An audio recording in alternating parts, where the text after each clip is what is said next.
Aventurière de l'année selon le National Geographic, elle a parcouru à pied l'équivalent du tour de la Terre entière. Bonjour Sarah Marquis. Bonjour. Vous êtes l'aventurière des sables. C'est le titre d'un livre. C'était votre première aventure en 2002. Depuis, il y en a eu tellement. Incroyable parcours qui est le vôtre. Comment, Sarah, vous expliquez ce désir, ce besoin, au risque de votre vie, de parcourir le monde toute seule comme ça? Moi, je pense qu'on a tous, au fond de nous, une mission dans notre cœur. Et je pense que, justement, moi, c'était celle-ci. C'était faire ce petit lien entre la nature et les humains. Et c'est ce que j'ai fait toute ma vie, en fait, depuis le début. J'ai poussé au-delà du pas normal. Ouais. Ma curiosité m'a amenée au-delà de ma petite montagne. Ouais. Je voulais voir ce qu'il y avait derrière. Petite montagne suisse, hein, voilà, vous vivez une enfance heureuse. Vous racontez que vous avez envie de vous acheter toutes les semaines, vous n'avez pas beaucoup d'argent, hein, le magazine Géo, et pour ça, vous devez ramasser des limaces. Ah oui, alors on n'a rien sans rien dans ces régions-là, vous voyez. C'est des gens de la terre.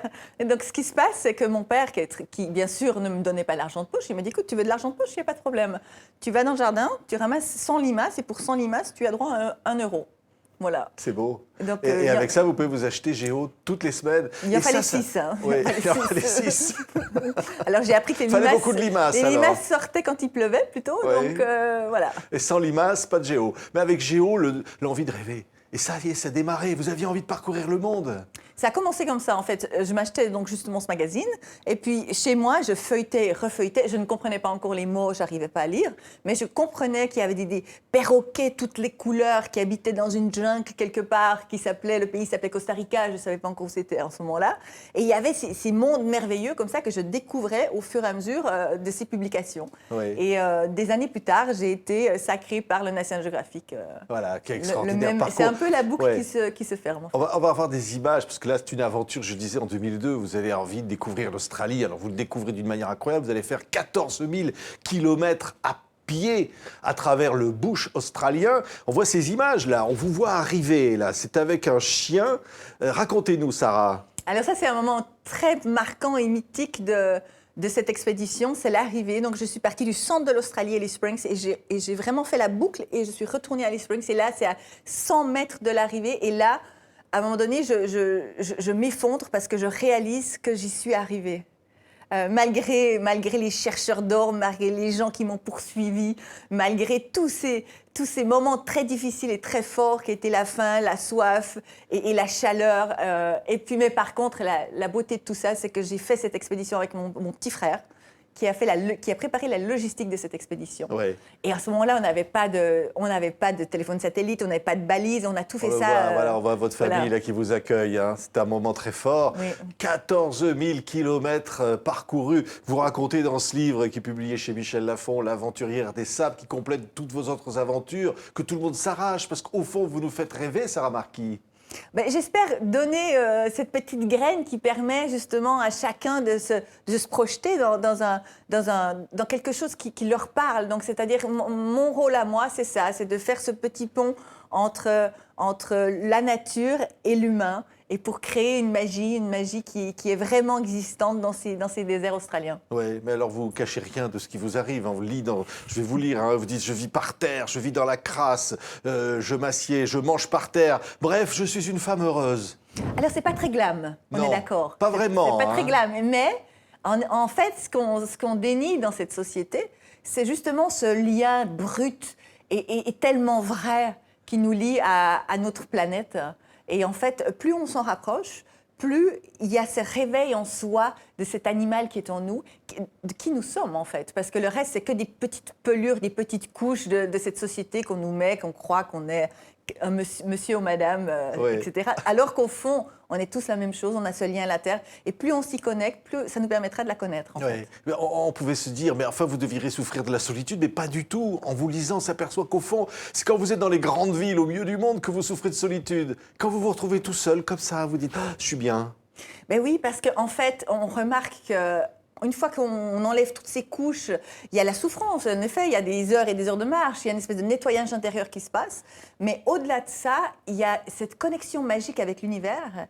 Et tout d'un coup, on vit, moi je vis personnellement cette connexion avec l'univers. Donc, il y a jamais un moment où il y a une solitude comme on peut la vivre dans les grandes villes. Oui, on va voir des images où vous marchez. Vous aimez les grandes étendues, Sarah Marquis? Mais il y a une raison à ça, c'est la liberté pure. Il y a une magie dans ces étendues désertiques qui m'appelle et me rappelle encore et encore. Et pour moi, c'est sentir le vent, sentir ces contrées vides et se sentir si petit, en fait. Sentir qu'on n'est qu'un grain de sable. Mais en même temps, on compte. Tout le monde compte. Chaque petit grain de sable compte. Oui.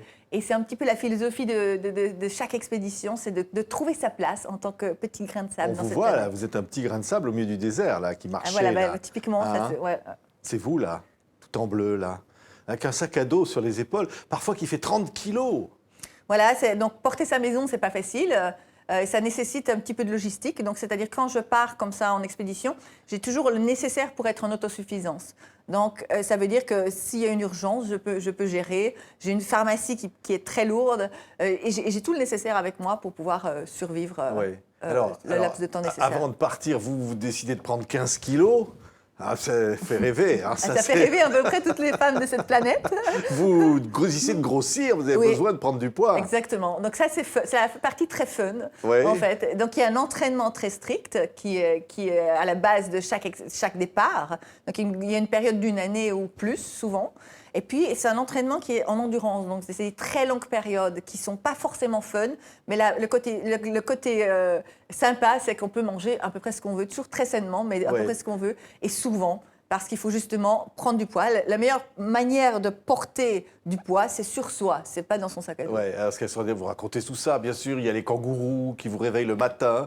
Il y a une rencontre avec un chien, on l'a vu tout à l'heure, un petit chien croisé dingo à qui vous allez sauver la vie. Vous allez le ramener en Suisse, ce chien qui va vous accompagner pendant toutes vos aventures. Puis il y a des risques, il y a des dangers, il y a des animaux dangereux, il y a des araignées, il y a des caïmans, il y a toutes sortes de choses. Alors, il y a des serpents un peu partout, ils sont tous à peu près mortels. Mais en fait, ce qu'il faut s'imaginer, c'est que quand on est dans le terrain et qu'on vit dans la nature, on arrive à comprendre la nature pleinement et à lire le décor.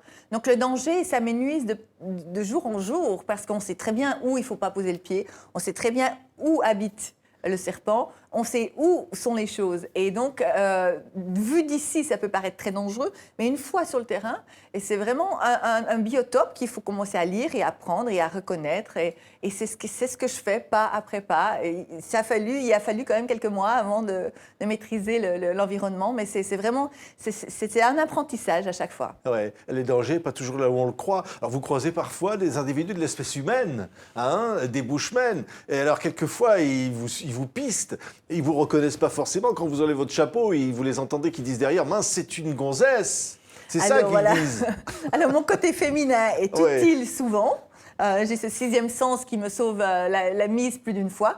Mais une fois que j'évite justement de montrer mes attributs féminins, parce que quand on réalise que je suis une femme, en fait, les problèmes commencent très rapidement. Oui. Voilà. Et donc, dans ces contrées-là, on est 50 ans en arrière, c'est des gens qui vivent, c'est le Far West, ils ont la loi du fusil, ils ont la loi l'homme est dominant, et puis après, il ne faut pas arriver à l'arrière d'une ferme en tant que femme. Oui, mais ce qui est fou, c'est quand même vous raconter aussi des aventures aux États-Unis. Ben, vous êtes pris dans des avalanches de neige. Vous avez du bol quand même, hein, parce qu'il y a toujours un petit îlot comme ça pour vous réfugier. Mais quel courage vous avez! Mais en fait, j'ai un ange gardien qui travaille, qui est très efficace, hein, on va dire. Mais à chaque fois, en fait, il y a, dans ces moments un peu, comme vous les décrivez, difficiles et qui pourraient tourner très, très malheureux, eh bien, il y a à chaque fois un moment donné où j'arrive à voir l'échappatoire et puis à me faufiler et partir au moment. C'est une histoire de timing. Et ça, c'est la connectivité avec son instinct. Donc, j'ai cette chance de pouvoir me connecter avec mon intérieur et mon instinct animal, et à chaque fois, il me sauve la mise. Comme ça. Ouais. Il y a des moments très savoureux, c'est qu'aussi parfois les côtés administratifs des choses. Vous rencontrez des gens, c'est pire que dans le bush, là. Hein. Vous rencontrez des fonctionnaires pour remplir des papiers, c'est terrifiant. Parce qu'au fond, on a l'impression que pour être libre, il faut se battre. Hein. Ah, c'est pas facile d'être exploratrice, je vous assure tout de suite. Donc, il y a le côté avant, pendant, et donc une grande préparation. Il y a aussi cette logistique administrative qu'il faut anticiper. Mais à un moment donné, quand vous êtes sur le terrain, eh bien, tout ce que vous avez appris, tout ce que j'ai fait en amont, il va falloir l'oublier. et puis fonctionner le plus présent possible. Et c'est en étant connecté à la Terre, en étant présent que les choses se passent. Et c'est là où on évite les dangers. Ouais. Alors on pourrait se dire, quand vous arrivez au bout de cet exploit, de ces 14 000 km à pied, vous allez enfin pouvoir prendre une bonne douche, vous dites, là, cette eau chaude sur ma peau, c'est-à-dire que vous avez eu pendant des mois sans la voir. Au fond, vous dites, vous voulez le soulager, mais pas du tout. Vous dites, Sarah Marquis, j'ai le blues, une fois arrivé. Ouais. C'est le contraire. Il y a un moment très difficile à vivre, en fait. C'est que pendant tous ces mois, c'est-à-dire 17 mois, je vais lutter. J'arrive à mon point de départ, qui est mon point d'arrivée. Je finis la boucle. Et là, il y a cette arrivée émouvante avec mon frère qui m'attend. Et il y a un lâcher-prise énorme parce que je réalise que j'ai survécu. Je suis vivante, en fait.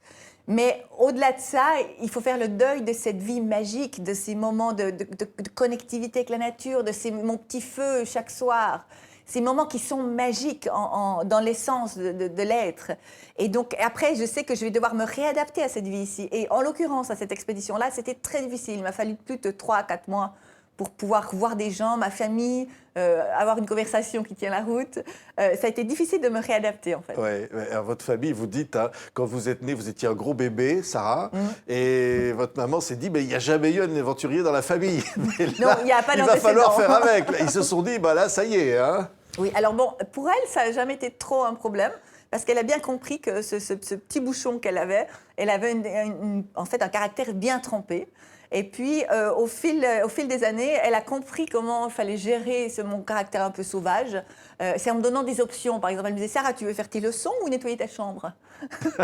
Et moi j'avais toujours l'impression d'avoir une option. Et jamais je me suis braquée, et jamais j'ai fait de bêtises dans ma jeunesse, parce que justement, j'ai jamais eu un mur en face de moi. J'ai toujours eu des petites options qui me paraissaient plus ou moins sympas. Et j'ai pris mes propres décisions, et ça m'a beaucoup aidée par la suite. Ouais, puis ce sentiment de la terre, vous avez Oui. en vous. Vous vous dites, au fond, c'est notre mère, c'est quelque chose de très profond en vous. Quelque chose que tout le monde n'a pas, comme ça, c'est une fibre que vous sentez. Oui, en fait, la chance que j'ai eue, c'est justement de vivre proche de la terre avec ma famille et d'aller chasser les champignons. On partait à la pêche. Et inconsciemment, c'est ma maman qui m'a appris à lire le terrain. Donc, on allait chercher les primes verts au printemps. On allait cueillir le tussilage plus tard. Et elle nous a appris à découvrir où se trouvait le tussilage. Il fallait un terrain précis pour regarder, etc. Et donc, c'est elle qui m'a appris très tôt, en fait, à lire un décor. Merci, Sarah. J'allais dire merci pour nous, parce que vous nous faites rêver. Tout ce qui vous arrive, c'est un peu à nous aussi, par procuration. Quand on vous suit, on se dit, bah, bravo. On a envie de vous revoir partir comme ça, et surtout de vous voir revenir. Merci Sarah Marquis, ça s'appelle L'Aventurière des Sables. 14 000 km à pied à travers les déserts australiens, publié chez Michel Lafon. Merci beaucoup Sarah. Merci à vous.